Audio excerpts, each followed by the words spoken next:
84ஆம் அத்தியாயம். வேட்டுவன் பாறையில் இருந்த பெண்கள் கூட்டம் மயிலாவை அழைத்து கொண்டு வள்ளிகானம் நோக்கி புறப்பட்டது. கூத்துக்களத்தில் இசைக்கருவிகளை இசைக்கக்கூட ஆண்கள் யாருக்கும் அனுமதி இல்லை. எல்லாவற்றையும் பெண்களே இசைக்க வேண்டும்.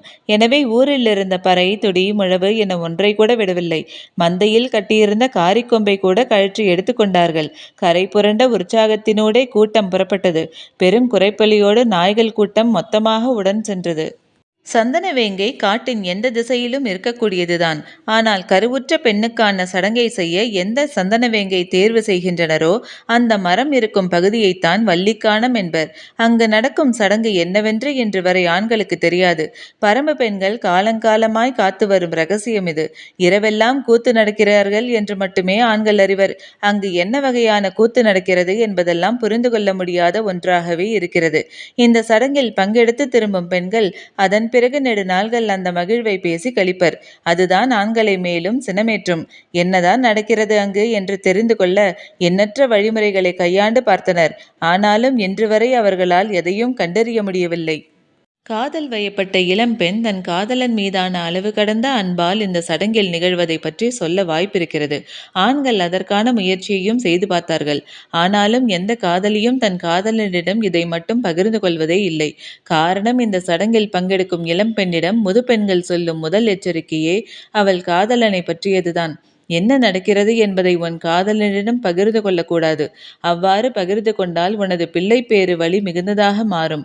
அப்போது எந்த ஆணும் உனது வலியை சுமக்க வரமாட்டான். நாங்கள்தான் உடன் நிற்போம். அளவு கடந்த உனது வலியை வைத்தே நீ தப்பு செய்து விட்டாய் என்பதை கண்டறிந்து விடுவோம் என்று சொல்லிவிடுவார்கள். இது ஓர் அச்சமூட்டும் எச்சரிக்கையாக சொல்லப்படுவதுதான். ஆனால் இளம்பெண்கள் பிள்ளை பேறு வலியை நினைத்து பார்த்து யாரிடமும் வாய் திறக்க மாட்டார்கள். ஆணுக்கு தெரியாத ஓர் உலகை இன்று வரை பரம்பு பெண்கள் காப்பாற்றி வருகின்றனர். அதுவே அவர்களுக்கு பெரும் மகிழ்வை கொடுப்பதாகவும் இருக்கிறது. அவர்களின் இந்த மகிழ்வுதான் ஆண்களை மீண்டும் மீண்டும் கண்டறிய தூண்டிக்கொண்டே இருக்கிறது. இன்று கூட அதற்கான முயற்சிதான் நடந்தது.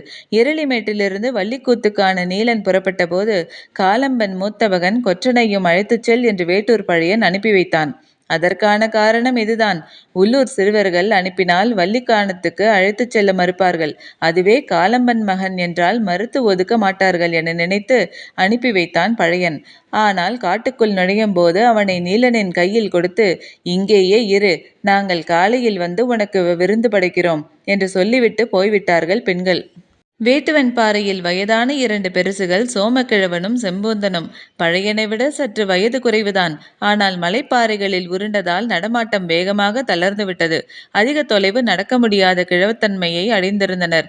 அதனால்தான் இப்போது எருளிமேட்டுக்கு போகாமல் ஊரிலேயே இருக்கின்றனர்.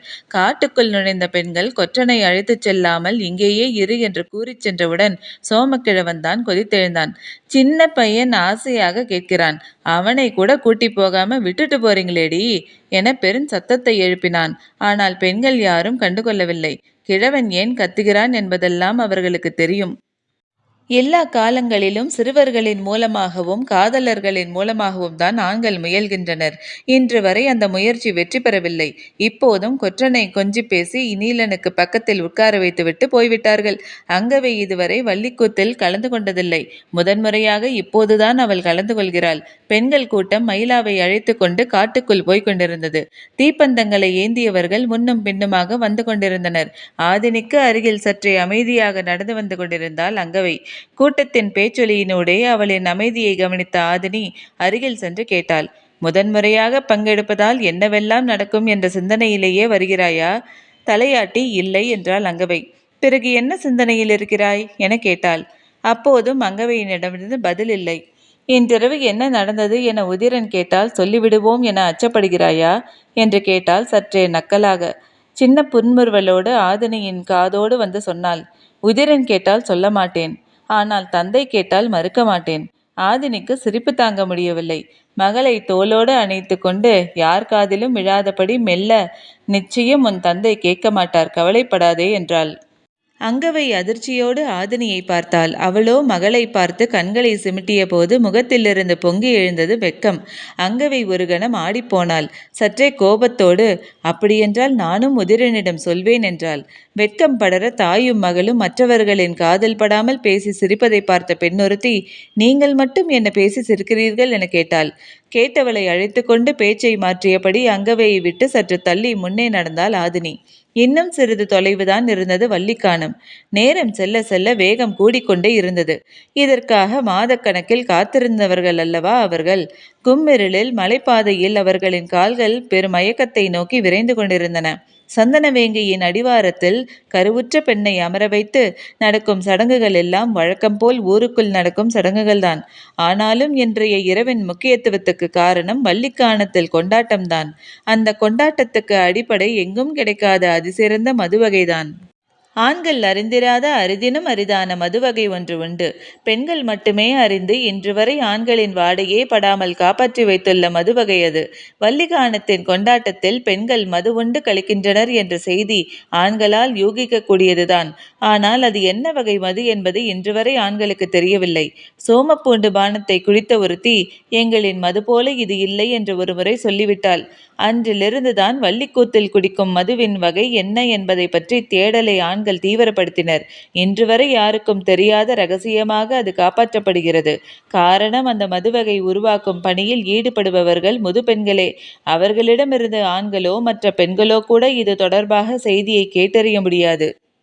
ஒவ்வொரு வகை மலரின் தேனுக்கும் ஒவ்வொரு வகையான குணமுண்டு. ஆனால் இணையற்ற சுவை கொண்ட தேன் இருக்கும் மலர் நாகசம்பங்கி. அதில் துளிர்க்கும் தேனின் சுவையை எதனிடமும் ஒப்பிட முடியாது.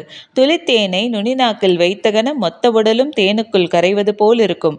ஆனால் நாக்கில் வைக்கப்பட்ட தேன் துளி எளிதில் கரையாது, ஒட்டிக்கொள்ளும். அதன் சுவையை நாக்கு அடிக்கடி நுகரத் துடிக்கும். அப்போது அந்த சுவை உடல் முழுக்க தொளித்து கொண்டிருக்கும். நினைவு புலன்கள், நினைவு உணர்வுகள் சிக்குண்டு விடும். மீள முடியாத சுவையை நினைவு மீண்டும் மீண்டும் மறுசுழற்சி செய்தபடியே இருக்கும். சுவை கரையாமல் தேன் மட்டுமே கரைந்திருக்கும். மறுத்துளி நோக்கி மனதை நகர்த்தாமல் நிறுத்தி வைக்கக்கூடிய மயக்கம் நாகசம்பங்கியின் தேனுக்கு மட்டுமே உண்டு. நாகசம்பங்கி பூத்து கிடக்கும் பகுதியில் இருக்கும் தேன்கூட்டிலிருந்து தேன் கட்டியை எடுப்பதுதான் முதலில் செய்யும் பணி. அதன் பிறகு அந்த தேன்கட்டியை தகுந்த சேர்மானத்தோடு சேர்த்து நிலத்துக்குள் புதைத்து விட்டு விடுவர். பெண் முதன்முறையாக கருவுற்றவுடனே முது பெண்களின் முதல் வேலை நாகசம்பங்கியின் தேனை எடுப்பதுதான். எந்த சந்தன வேங்கையை தேர்வு செய்கின்றார்களோ அந்த இடத்தில்தான் அதை புதைத்து வைப்பர். 4 முதல் 5 மாதம் மண்ணுக்குள் இருக்கும் தேன்கட்டி நுரை தளிர்த்து சுவை இறுகி உறைந்திருக்கும். ஒற்றை துளியிலே மனிதரை கரையக்கூடிய தேன் இப்போது தேரலாக உருத்திரண்டிருக்கும். இதன் துளி நாக்கில் பட்டகனம் தேள் கொட்டியதைப் போல சுர்ரென ஒரு கார மயக்கத்தை உச்சந்தலைக்கு ஏறும். கனநேரம் கண்கட்டி அவிழும். அதன் பிறகு நிகழ்வதை நினைவில் தங்க வைக்க யாராலும் முடியாது. இன்றைக்கு சந்தனவேங்கையின் அடிவாரத்தில் அமர வைக்கப்பட்ட மயிலா முதல் மெடரு குடித்ததிலிருந்து தொடங்கியது வள்ளிக்கூத்து. 6 வகையான துடிகளை அடித்து ஆண்களால் அறியவே முடியாத மதுவின் சாரமேற்றி பெண்களின் கூட்டம் ஆடத் தொடங்கியது. நேரமாக ஆக துடியின் ஓசையும் பறையின் அதிர்வும் முழவின் சத்தமும் காட்டை உலுக்கின. பெண்கள் தங்களின் ஆதி ஆட்டத்தை நிலம் பிளக்க ஆடினர். வேட்டுவன் பாறையில் இருந்த ஆண்கள் துடியின் ஓசை கேட்டு காரமலையின் வடபுறம் நோக்கி ஏக்கத்தோடு பார்த்திருந்தனர். பொழுது நள்ளிரவை நெருங்கவில்லை. ஆனால் அதற்குள் ஆட்டம் தொடங்கிவிட்டதை இசைக்கருவி ஓசை சொல்லியது. செம்பொந்தன் சொன்னான், அது என்ன தேரல்னு இன்னைக்கு வரைக்கும் தெரியல. எந்த ஆம்பளையாலும் கண்டுபிடிக்க முடியல. இவளுக மட்டும் அந்த ஆட்டம் போடுறாளுக. சோமக்கிழவனோ தொடங்கும் போதே சத்தம் இப்படி இருக்கே, இன்னும் போக போக எப்படி இருக்கும் பாரு என்றார். இளைஞர்கள் ஓசை கேட்ட மலை உச்சியை நோக்கி அண்ணாந்து பார்த்து கொண்டிருந்தனர். ஓசை கூடிக்கொண்டே இருந்தது. வேட்டுவன் பாறையை சுற்றி பல 100 வீரர்கள் செடி கொடிகளினூடே நுழைந்து மேலேறி கொண்டிருந்தனர். கும்மிருட்டு சூழ்ந்திருந்தது. இருப்பதோ 24 பேர்தான். எல்லோரின் கவனமும் உச்சிமலை பார்த்து வள்ளிக்கூத்தில் நிலை கொண்டிருந்தது. 3 சேனைகளை கொண்ட 600 பேரோடு மேலேறி கொண்டிருந்தான் கருங்கைவாணன். நிறையுருள் நாள் எல்லா வகையிலும் பொருத்தமாக இருந்தது. மிக தேர்ந்த வீரர்களை கொண்ட படையணியை தேர்வு செய்திருந்தான். பரம்பின் காவல் தலைவர்கள் இருக்கும் ஊருக்குள் நுழைந்து தாக்கப்போகும் இந்த படைக்கு தானே பொறுப்பேற்று வந்தான். திரையர்களை தாக்கிய போரில் பெரும் வீரத்தை வெளிப்படுத்திய திதியனை தென்புறத்துக்கும், சேர நாட்டின் பெருவீரன் துடிச்சாத்தனை வடபுறத்துக்கும் தலைமை தாங்க செய்தான். கிழக்கு புறத்திலிருந்து வீரர்களோடு முன்னேறினான் கருங்கைவாணன். கருங்கைவாணன். வேட்டுவன் பாறையில் பாதி உயரத்தை கடந்து கொண்டிருந்தனர். நாய்கள் ஏதும் ஊரில் இல்லாதது அவர்களுக்கு இன்னும் வசதியாகிவிட்டது. புது ஆள்களை மலையடிவாரத்தில் கண்டாலே மேலேயிருந்து பாய்ந்து இறங்குபவை இடுப்புயர நாய்கள். சூழ்ந்துவிட்டால் யானைகளையே நகரவிடாமல் நிறுத்தக்கூடியவை. அத்தனையும் இன்று பெண்களோடு சேர்ந்து மலையில் ஏறிவிட்டன. குறைப்பலி ஏதுமற்று அமைதி கொண்டிருந்த வேட்டுவன் பாறையை நோக்கி எதிரிகள் மேலேறி கொண்டிருந்தனர். ஊரின் மந்தையில் உட்கார்ந்தபடி காரமலையின் துடியோசை கேட்கும் பகுதியை பார்த்து பேசிக் கொண்டிருந்தனர் ஆண்கள். துடியோசை பெருகத் தொடங்கியது. பெண்கள் இல்லாத ஊரில் பெண்களை பற்றி பேசத்தான் எவ்வளவு கதைகள் இருக்கின்றன. அதுவும் அவர்களால் நிராகரிக்கப்பட்ட வழியை கேலி பேச்சின் மூலம்தான் கடக்க முடியும். பேச்சு களை கட்டத் தொடங்கியது. சிறுவன் கொற்றனுக்கு தூக்கம் வந்தது. அதை கவனித்த நீலன், நள்ளிரவுக்கு பிறகு பனி அதிகமாக இருக்கும், நீ போய் குடிலுக்குள் படுத்துக்கொள் என்றான். கொற்றன் மந்தையிலிருந்து எழுந்து நீலனின் குடில் நோக்கி நடந்தான். வேட்டுவன் பாறையை கிழக்கு முனையில் நாங்கில் மரத்தின் அடிவாரத்தில் அமைக்கப்பட்ட குடில் அது. அங்கிருந்து பார்த்தால் கிழக்கு திசை குன்றின் சரிவில் விரிந்து கிடக்கும் சமவெளியும் முழுமையாக தெரியும். கொற்றன் தூக்க கலக்கத்திலேயே குடில் நோக்கி வந்தான். படல் கொண்டு மூடப்பட்டிருந்தது வாசல். படலை மெல்ல தூக்கி சுவர் ஓரமாக திருப்பினான். சரிவு பகுதியில் இங்கும் அங்குமாக மனித தலைகள் தெரிந்தன. ஆயுதம் ஏந்திய பெருங்கூட்டம் மேலேறி கொண்டிருப்பது தெரிந்தது. கும்மெருட்டினோடே தலைகள் பதுங்கி மறைந்தன. எதிரிகள் வந்து கொண்டிருப்பது கன நேரத்தில் புரிந்தது. இப்படியே சத்தம் போட்டுக்கொண்டு மந்தை நோக்கி ஓடலாமா என தோன்றியது. அப்படி செய்தால் எதிரிகள் விழிப்படைந்து விடுவார்கள் என சிந்தித்தபடியே குடிலுக்குள் போய் படலை மூடிக்கொண்டான் கொற்றன். ஒரு கணம் சிந்தித்தவன் சட்டென குடிலின் மேற்பூற கூரையை ஆள் நுழைவதற்கு ஏற்ப பிரித்தெடுத்தான். நாங்கில் மரத்தின் கிளைகள் குடில் மேல் படர்ந்திருந்தது. கூரையினுள் நுழைந்து கிளையின் மேல் ஏறினான். மரங்கள் ஒன்றுடன் ஒன்று நெருங்கி பின்னி கிடந்தன. கொப்புகளின் வழியே ஊர்ந்து கடந்தவன் கண்ணிமைக்கும் நேரத்தில் 3ஆம் மரத்தின் அடிவாரத்தில் தரையில் குதித்தான். யாரோ மரத்திலிருந்து குதிப்பது போல் இருக்கிறதே என்று மந்தையில் இருப்பவர்கள் திரும்பி பார்த்தனர். பதறிப்போய் ஓடி வந்தான் கொற்றன். இப்படி ஒரு நள்ளிரவில்தான் தன்னுடைய ஊர் எதிரிகளால் சுற்றி வளைக்கப்பட்டது. மக்கள் எல்லோரும் கொன்று குவிக்கப்பட்டனர். மந்தையில் வைத்து ஊரே வெட்டி சாய்க்கப்பட்ட கொடுமையை நேர்கொண்டு பார்த்தவனுக்கு இப்போது உடலெல்லாம் நடுங்கியது. பேச வார்த்தை எழவில்லை. ஏதோ விலங்கினை பார்த்துதான் அஞ்சி ஓடி வந்துள்ளான் என முதலில் நினைத்தனர். அஞ்சாமல் சொல், எதை பார்த்தாய் என நீலன் கேட்டதற்கு மேலேறி கொண்டிருக்கும் எதிரிகளை பற்றி சொன்னான் கொற்றன். மந்தையில் இருந்தவர்கள் சரிவு நோக்கி பாய்ந்து சென்றனர். 3 புறங்களிலும் எதிரிகள் மேலேறி கொண்டிருந்தனர். சத்தமின்றி நீலன் கையை காட்டி ஏதோ சொன்னான். வீரர்கள் சிலர் வீடுகளுக்குள்ளிருந்த ஆயுதங்களை எல்லாம் வெளியே எடுத்து வந்தனர். புங்கன் தென்புற சரிவில் மேலேறும் எதிரிகளை பார்த்தான். சோமக்கிழவன் வலதுபுற சரிவை பார்த்தான். கிழக்கு திசை முனையிலிருந்து மும்புறமும் பார்த்தான் நீலன். வந்து கொண்டிருப்பது பெரும் எண்ணிக்கையிலான படை என்பது தெரிந்தது. 24 பேர்தான் இருக்கிறோம். அதில் பாதி பேர் கிழவர்கள். அதற்கு தகுந்த தாக்குதல் உத்திகளை கடைபிடிக்க வேண்டும் என்று சிந்தித்தபடியே ஊரின் நடுப்பகுதிக்கு ஓடி வந்தான். மற்ற திசையில் பார்த்து கொண்டிருந்தவர்களும் நீலனின் மெல்லிய சீக்கை ஒலி கேட்டு ஓடி வந்தனர். பேசுவதற்கான நேரமில்லை. வேட்டுவன் பாறையின் மீது எதிரிகள் ஏறிவிடக்கூடாது. 3ஆக பிரிவோம், எல்லா வகையான தாக்குதல் உத்திகளையும் பயன்படுத்துங்கள் என்றான் நீலன். குவிக்கப்பட்டிருந்த ஆயுதங்களை எடுத்துக்கொண்டு 3 திசைகளிலும் தாக்க ஆயத்தமானார்கள். கருங்கைவாணனின் படை மிக கவனமாக மேலேறி கொண்டிருந்தது. இப்போது வரை யாரும் நம்மை பார்க்கவில்லை என்ற எண்ணத்தில்தான் அவர்கள் வந்து கொண்டிருந்தனர். நீலனின் குடிலுக்கு சற்று கீழ்முனையில் பெரும் பாறை ஒன்று யாரோ நகர்த்துவது போல் தோன்றியது. மேலே ஏதோ சத்தம் கேட்பது போல் இருக்கிறதே என உணர்ந்த கருங்கைவாணன் அண்ணாந்து பார்த்தான். பெரும் பாறை ஒன்று மெல்ல உருளத் தொடங்கியது. மேலேறி கொண்டிருந்த எதிரிகள் சத்தம் கேட்டு மிரண்டு பார்க்கும்போது பாறைகள் ஒன்றுக்கு அடுத்து ஒன்றாக உருளத் தொடங்கின. உருளும் பாறைகள் நேர்கோட்டில் இறங்குவதில்லை. எந்த திசையில் நெளியும் என கணிக்க முடியாததால் வீரர்கள் எங்கும் தெரித்து சிதறினர். இருட்டு ஒன்றின் ஓசையை இன்னொன்றுக்கு மாற்றக்கூடியது. எனவே பாறைகள் எல்லா பக்கங்களிலும் உருளுவது போல் உணர்ந்தன. எதிரிகள் தாக்கத் தொடங்கிவிட்டார்கள் என தெரிந்ததும் எதிர் தாக்குதல் நடத்த உத்தரவிட்டான் கருங்கைவாணன். ஆனால் உருளும் பாறைகளிலிருந்து தங்களை காத்து கொள்வதே வீரர்களுக்கு முதல் நிலை பணியாக இருந்தது. ஆங்காங்கே பொருத்தமான இடங்களில் நிலை கொண்ட பிறகே எதிர் தாக்குதலை தொடங்கினர். 3 திசைகளிலிருந்தும் வேந்தர்களின் படைகள் தாக்குதலை தொடங்கின. சிறிது நேரத்திலேயே மேலே இருந்து ஆயுத தாக்குதல் தொடங்கியது. அம்புகளும் ஈட்டிகளும் இணையற்ற வேகத்தோடு காற்றை கிழித்து கொண்டு இறங்கின. இருட்டில் எந்த திசையிலிருந்து ஆயுதங்கள் வருகின்றன என்று தெரியாததால் வேந்தர் படை தற்காத்து கொள்ள மிகவும் திணறியது. மேலிருந்து தாக்குபவர்களின் வேகம் எண்ணி பார்க்க முடியாதபடி இருந்தது. அம்புகளும் ஈட்டிகளும் இறங்கினாலும் பாறைகளும் ஆங்காங்கே உருண்டு கொண்டுதான் இருந்தன. பாறைகளை உருட்டுவதால் எதிரிகளை அதிக அளவில் கொன்றுவிட முடியாது. ஆனால் மேலேறி கொண்டிருப்பவர்களுக்கு பெரும் அச்சத்தை உருவாக்கலாம். எப்போது எந்த பாறை உருளுமோ என ஒவ்வொரு பாறையும் பார்த்து பார்த்து அஞ்சஞ்சியே முன்னோக்கி நகர முடியும். எரியம்புகளை பயன்படுத்த வேண்டாம் என்று நீலன் உத்தரவிட்டான். குறைவான வீரர்களே இருக்கிறார்கள் என்பதை அது காட்டிக் கொடுத்துவிடும் என்பதால் அவ்வாறு சொன்னான். வடக்கு புற சரிவில் தாக்குதலை நடத்தி கொண்டிருந்த சோமக்கிழவன் வீரன் ஒருவனை அந்த திசையின் உச்சியில் இருக்கும் மரம் ஒன்றில் ஏறச் சொன்னான். அதே போல இன்னொருவனை மறுவிளிம்பில் இருக்கும் மரத்தில் ஏறச் சொன்னான். மற்றவர்கள் அம்புகளையும் ஈட்டிகளையும் எரிந்து கொண்டிருந்தனர். 2 கிழவர்களை வைத்துக்கொண்டு பாறைகளை நகர்த்தி தள்ள கொண்டிருந்தான் கொற்றன். அவனது வெறி கிழவர்களையும் தினவோடு இயக்க வைத்தது. சரிவுகளில் இருக்கும் பாறைகள் எல்லாம் அடப்பு கொடுத்து செருகப்பட்டிருந்த சிறு கற்களால் தான் நின்று கொண்டிருந்தன. எந்தெந்த பாறைக்கு எப்படியெல்லாம் அடப்பு கொடுக்கப்பட்டுள்ளது என்பது கிழவர்களுக்குத்தான் நன்கு தெரியும். கும்பிருட்டில் கூட சரியான முறையில் அடப்புக்கல்லை ஈட்டியால் குத்தி நகர்த்தினார்கள். அடப்பை நகர்த்துவது, அகற்றுவது, அதற்கேற்ற கோணத்தில் பாறையை அசைப்பது மிக தேர்ந்தவர்களால் மட்டுமே எளிதில் செய்ய முடியும். பெருவீரனால் கூட நகர்த்த முடியாத பாறையை 2 கிழவர்கள் எளிதில் நகர்த்துவார்கள். யானைகளின் உச்சந்தல கும்பம் போல பருத்த 2 தோள்கள் திரையர்களுக்கு தோன்ற காரணம் குழந்தை பருவத்திலேயே பாறைகளுடனான அவர்களின் பழக்கம்தான். திரையர்குடியின் இளம் வீரனான கொற்றன் பாறைகளின் குழந்தை. கிழவர்கள் சொல்லச் சொல்ல தோளில் முட்டி எம்பினான் பாறைகளை. தாக்குதல் தொடங்கியவுடன் பெரும் கூச்சலிட்டபடி வேந்தனின் வீரர்கள் அங்குமிங்குமாக சிதறி தற்காப்புக்கு ஏதுவான இடங்களில் நின்று கொண்டு அதற்கு ஏற்ப எதிர்த்தாக்குதலை தொடுத்தனர். இந்த நிலையில் நமது தாக்குதலை தீவிரப்படுத்தாமல் கிழவன் ஏன் மரம் ஏறச் சொல்கிறான் என சிந்தித்தபடியே இருவர் வேக வேகமாக மரத்தில் ஏறினர்.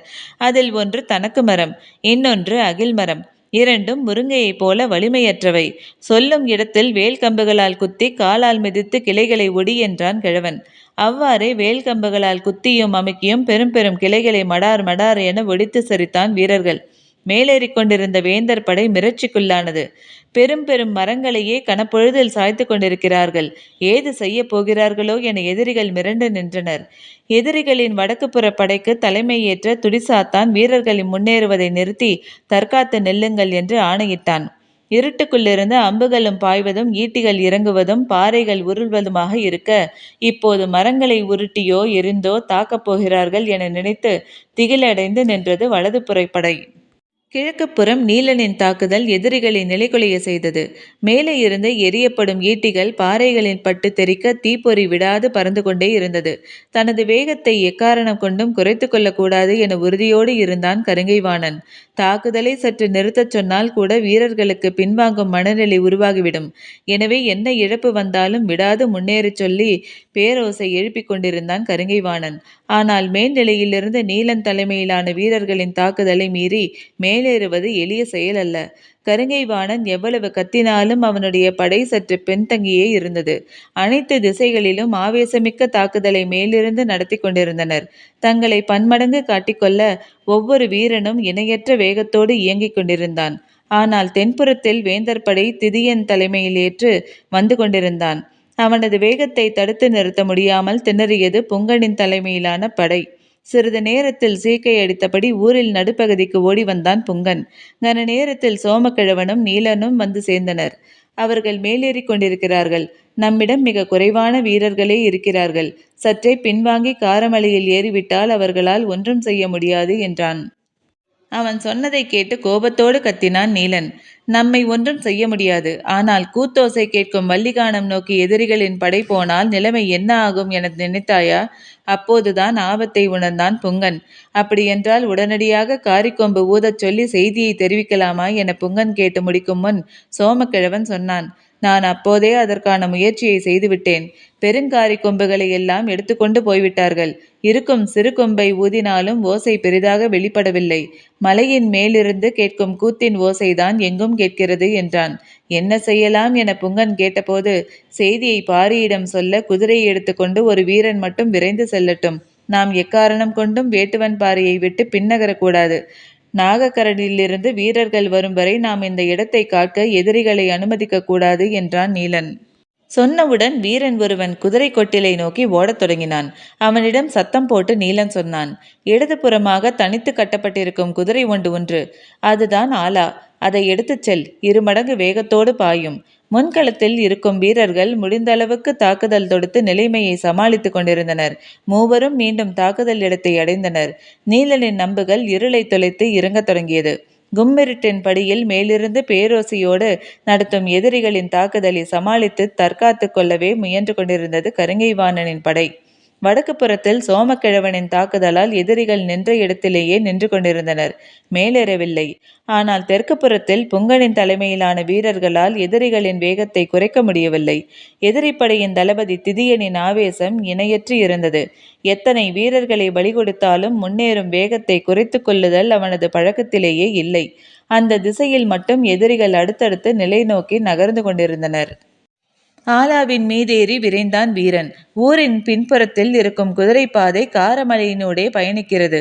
வள்ளிகானத்தின் கூத்தோசைக்கும் வேட்டுவன் பாறையின் தாக்குதலோசைக்கும் நடுவில் குதிரை வெறிகொண்டு செலுத்தினான். மறுகுன்றை தாண்டும் போதுதான் மயிலாவின் ஊரான செம்மனூர் இந்த திசையில் இருப்பது நினைவுக்கு வந்தது. அங்கு போய் செய்தியை சொல்லிவிட்டு போகலாம் என குதிரையை திருப்பினான். சிறிது தொலைவு சென்ற பிறகுதான் தோன்றியது, ஊரில் இளைஞர்கள் யாரும் இருக்க மாட்டார்கள். எல்லோரும் நாகக்கரட்டுக்கு போயிருப்பார்கள். மிகவும் வயதானவர்கள்தான் இருக்கக்கூடும் என்று. குதிரைகளும் அங்கு இல்லை.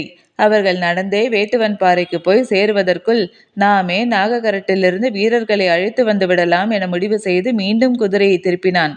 பதற்றமும் அலைக்கழிப்புணர்வும் மேலோங்க இருளுக்குள் சீறி பாய்ந்து கொண்டிருந்தது ஆலா. இத்துடன் அத்தியாயம் முடிவடைந்தது. நன்றி.